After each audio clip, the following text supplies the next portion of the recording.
नागपूर जिल्ह्यातील नवीन कामठी पोलिसांनी गोवंशीय जनावरांची तस्करी करणारं एक वाहन जप्त करून 10 जनावरांची सुटका केली।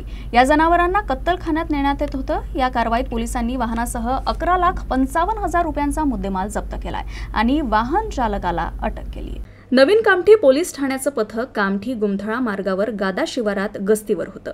भंडाऱ्यावरून एका मिनी ट्रकमध्ये 10 जनावरं निर्दयतेनं कोंबून तस्करी केली जात असताना पोलिसांनी गादा शिवारात ट्रक थांबवून झडती घेतली असता 10 जनावरं दिसून आली। पोलिसांनी ट्रक पोलीस ठाण्यात आणून जनावरांची गोरक्षणात रवानगी केली आहे। वाहन चालक मोहम्मद राकी कुरेशी याला अटक करून गुन्हा दाखल केला।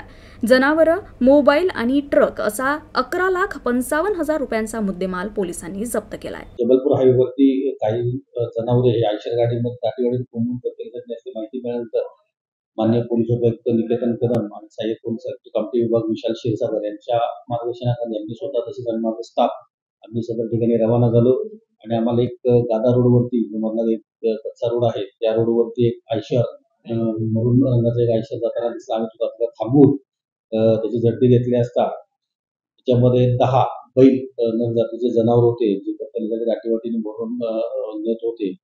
त्याच्यावर तो चालक जो होता मोहम्मद राफी कुरेशी तो वय 20 वर्ष होता। तो राहणारा भाजी मंडीचा आहे।